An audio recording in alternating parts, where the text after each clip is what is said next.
Welcome to 2K academy.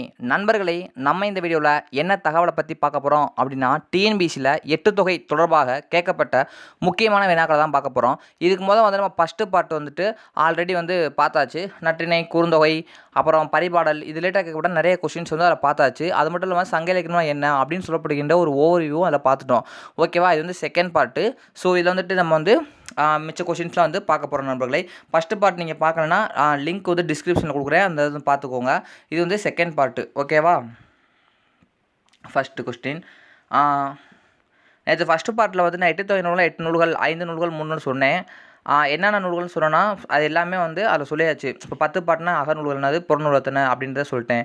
அது மாதிரிக்கு 8 தொகையில் எத்தனை 5 அகநூல்கள், புறநூல்கள் எல்லாமே அதில் சொல்லியிருக்கோம். ஸோ அதை பார்த்தீங்கன்னா கொஞ்சம் யூஸ்ஃபுல்லாக இருக்கும், பார்த்துக்கோங்க. இந்த கொஷினில் போயிடலாம். பொருந்தாத ஒன்றை தெரிவு செய்க. நாலடியார், நான்மணி கடிகை, பழமொழி, கலித்தொகை. அதாவது ஆப்ஷன் ஏ, பி, சி இது மூணுமே என்னென்னா 14 கீழ்கணக்கு நூல்கள் அப்படின்னு சொல்லுவாங்க. கலித்தொகை என்பது மட்டும் என்னென்னா 14 மேற்கணக்கு நூல்கள், அதாவது 8 தொகை நூல்கள், 8 சங்க இலக்கியங்கள் சொல்லுவோம்ல, அதை குறிக்கக்கூடிய சொல். ஓகேவா, அதனால் இது பொருந்தாதது அப்படின்னு கேட்டிருக்காங்க. அடுத்து, துள்ளல் ஓசையை கொண்ட நூல் எது அப்படின்னு கேட்டாங்கன்னா கலித்தொகை. ஓகேவா, கலித்தொகை தான் என்னது, துள்ளல் ஓசையை கொண்ட நூல் அப்படின்னு சொல்லுவாங்க நண்பர்களை, நல்லா பார்த்துக்கோங்க. ஓகேவா, அடுத்த ஆப்ஷன் டியில் இருக்க குறுந்தொகை என்ன ஓசைன்னு கேட்டாங்கன்னா அகவல் ஓசையை கொண்ட நூல் அப்படின்னு சொல்லுவாங்க. ஓகேவா, ஞாபகம் வச்சுக்கோங்க. அடுத்து, கலித்தொகையில் நெய்தல் கலியை பாடியவர் யார் அப்படின்னு கேட்குறாங்க. கலித்தொகையில் நெய்தல் கலியை பாடியவர் நல்லந்துவனார். ஓகேவா, இன்னொரு எக்ஸ்ட்ரா தகவல் என்னன்னா, அந்த நெய்தல் கலித்தொகையை தொகுத்தவர் யாருன்னு கேட்டாலும் நல்லந்துவனார் தான், நெய்தல் கலியை பாடியவர் யாருன்னு கேட்டாலும் நல்லந்துவனார் தான். ஓகேவா, அடுத்து, கலித்தொகை டேஷ் நூல்களில் ஒன்று அப்படின்னு கேட்டாங்கன்னா 8 தொகை நூல்களில் ஒன்று. இது ஒரு தெரிந்த கொஸ்டின். அடுத்த கொஸ்டின் போயிடலாம்.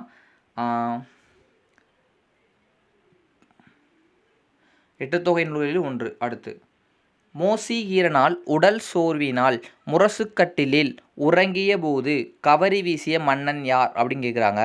அந்த சேரல் பெருஞ்சேரல் இருமுறை, ஆப்ஷன் ஏ அவர் தான் 10th நியூ புக்கில் இது இருக்கும். மோசிக்கீரனார் உடல் சோர்வினால் முரசுக்கட்டிலில் உறங்கிய போது கவரி வீசிய மன்னர் யாருன்னா அவர் சோர்வால முரசுக்கட்டில் படுத்து தூங்கிட்டு இருக்கும் போது அந்த கவரினா என்ன, அது விசிறி இருக்குது பார்த்தீங்களா, விசிறுவாங்களா ராஜாக்களுக்கு பின்னாடி இருந்துக்கிட்டு, அந்த விசிறி தான் கவரி ஆகிய சொல்கிறாங்க. அது வீசினது யாருங்கன்னா சேரல் பெருஞ்சேரல் இருமுறை அப்படின்றவர் அவருக்கு அந்த காற்று வீசினார் அப்படின்னு சொல்லுவாங்க. ஓகேவா, நல்லந்துவனார் நெய்தல் கலியில் பாடிய பாடல்கள் எத்தனை அப்படின்னு கேட்குறாங்க. 33. அதாவது 8th நியூ புக்கில் இருக்கும் பார்த்துருக்கீங்களா, அங்கேயே இது இருக்கும். நெய்தல் கலியில் மொத்தம் 33 பாடல்களை நல்லந்துவனார் பாடியிருப்பார். யார் அதே போல் மருதக்களி அப்படின்னு ஒன்று, அதாவது கலித்தொகை 5 பிரிச்சிருப்பாங்க. குறிஞ்சிக்களி, முல்லைக்களி, மருதல்களி, நெய்தல்களி, பாலைக்களின்னு சொல்லுவாங்க. அதில் நெய்தல் கலியை பாடியவர் நல்லந்துவனார் 33 பாட்டு பாடியிருப்பார். மருதக்கலியை பாடியவர் மருதன் இள நாகனார் அப்படின்னு சொல்லுவாங்க. மருதக்கலியில் 35 பாடல்கள் இருக்குது. ஓகேவா, அடுத்து, குறிஞ்சிக்களி அப்படின்னு சொல்லுவோம்ல, அதில் 29 பாடல்கள் இருக்கும். அதை பாடியவர் யார் அப்படின்னு கேட்டாங்கன்னா கபிலர் அப்படின்னு ஞாபகம் வச்சுக்கோங்க. ஓகேவா, அடுத்து, அகநானூற்றில் ஒற்றைப்படை எண்களாக வரும் பாடல்கள் சார்ந்த திணை என்னங்கன்னா பாலை திணை. அதாவது அகநானூற்றை 5 பிரிச்சிருப்பாங்க. குறிஞ்சி, முல்லை, மருதம், நெய்தல், பாலை. இந்த திணைக்கு 1, 3, 5, 7, 9 அது பாடல்கள் பூராமே என்னன்னு கேட்டாங்கன்னா அதான் ஒற்றைப்படை எண்கள் வந்துச்சுன்னா அது எல்லாமே பாலை திணை பாடல்கள் அப்படின்னு சொல்லுவாங்க நண்பர்களே. ஓகேவா, என்ன பாடல்கள், பாலை திணை பாடல்கள் அப்படின்னு சொல்லுவாங்க. இதுவே 6, 16, 26, 36 இப்படிலாம் வந்துச்சுன்னா அது என்ன சொல்லுவாங்கன்னா மருத திணை பாடல்கள் அப்படின்னு சொல்லுவாங்க. ஓகேவா, இது 11th நியூ புக்கில் பிரீஃபாக கொடுத்துருப்பாங்க. அடுத்து போக மிச்சத்தையும் பார்த்துடலாம் வாங்க. அகநானூற்றின் கடைசி 100 பாடல்கள் அடங்கிய பகுதி என்ன கேட்டாங்கன்னா நித்தில கோவை. அதாவது அகநானூற்றை 3ஆக பிரிச்சிருப்பாங்க. களிற்றையானை நிறை, மணிமிடை பவளம், நித்தில கோவை. அதில் கடைசி 100 பாடல்கள்னா நித்தில கோவை. ஓகேவா, நித்தில கோவை ஞாபகம் வச்சுக்கோங்க. அகநானூற்றில் முதல் 120 பாடல்கள் அடங்கிய பகுதி களிற்று யானை நிறை. மொத்தம் 400 பாடல்கள் அகநானூற்றில். அதில் முதல் 120 பாடல் களிற்று யானை நிறை. கடைசி 100 பாடல்கள் இப்போ என்ன பார்த்தோம், நித்தில கோவை. அப்போ மிச்ச இடையில 180 என்பது மணிமிடை பவளத்தில் வரக்கூடிய பாடல்கள். ஓகேவா, அடுத்து, களிற்றியானை நிறை, மணிமிடை பவளம், நித்தில கோவை என்ற 3 பகுதிகளை உடைய நூல் என்ன அப்படின்னு கேட்டாங்கன்னா அகநானூறு என்பது சரியான விடை நண்பர்களே. அடுத்து, சான்றோர் பாலர் ஆப சாலர் சாலர் பாலர் ஆகுபவே இவ்வடிகள் இடம்பெற்ற நூல் என்ன அப்படின்னு கேட்டாங்கன்னா புறநானூறு. இது இன்னும் பல டைம் கேட்கப்பட்ட ஒரு வினா. அதாவது சான்றோர் பலர் ஆப சாலர் சாலர் பாலர் ஆகுபவே இவ்வடிகள் இடம்பெற்ற நூல் என்ன அப்படின்னு கேட்டாங்கன்னா புறநானூறு என்பது சரியான விடை.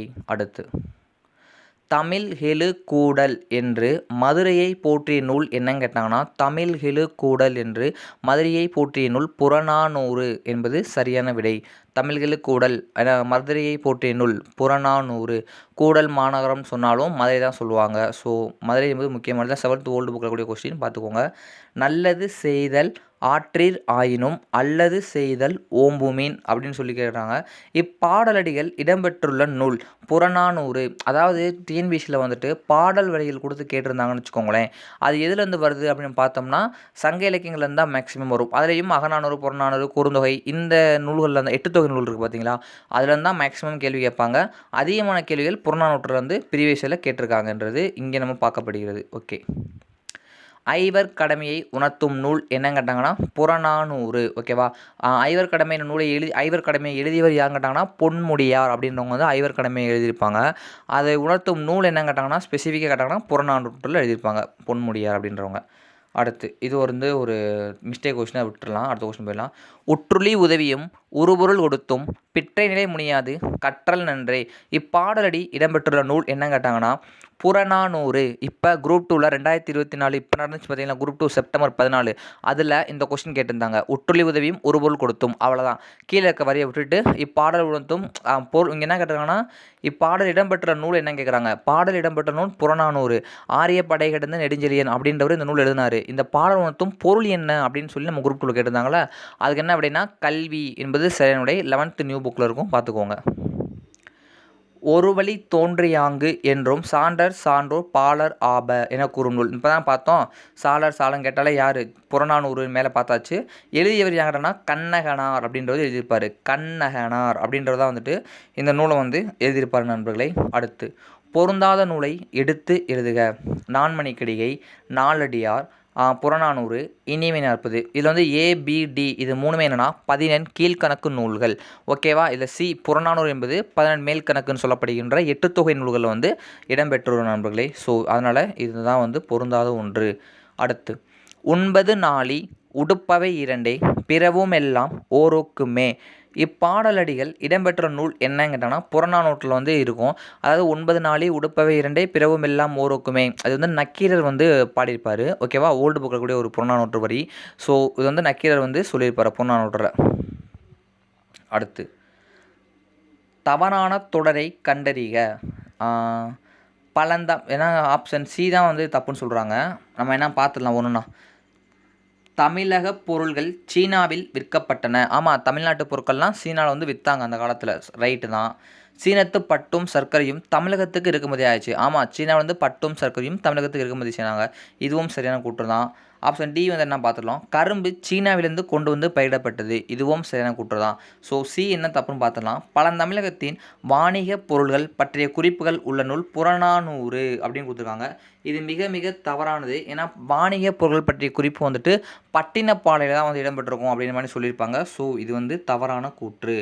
அடுத்து இது அகநானூற்றில் 6, 16 நம்ம மேலே பார்த்தோம் பார்த்தீங்களா, 1, 3, 5, 7 பாலைத்திணை இப்படி வரக்கூடிய பாடல்லாம் பாலைத்திணை பாடல்கள் அப்படின்னு சொல்லிட்டோம். இங்கே வந்து என்ன கேட்குறாங்கன்னா 6, 16, 26, 36, 46 வரும்ல, அந்த பாடல்கள்லாம் வந்து எந்த திணை அப்படின்னு கேட்குறாங்க. இதெல்லாம் வந்துட்டு மருத திணை வந்து 6, 16 வரும்.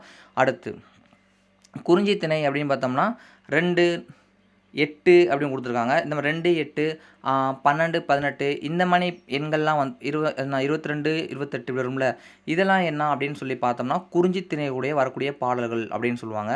நெய்தல் திணை வந்து 10, 20, 30, 40, 50, 60, 70 போனோம்னா அது நெய்தல் திணையில் வரக்கூடிய பாடல்கள் அப்படின்னு சொல்லுவாங்க. ஓகே நண்பர்களே, பார்த்துக்கோங்க.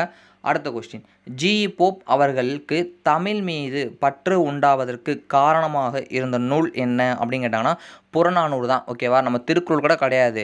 ஜி போப்புக்கு தமிழின் மீது ஒரு பற்று வருவதற்கு காரணம் என்ன கேட்டாங்கன்னா புறநானூறு என்பது சரியான விடை நண்பர்களே.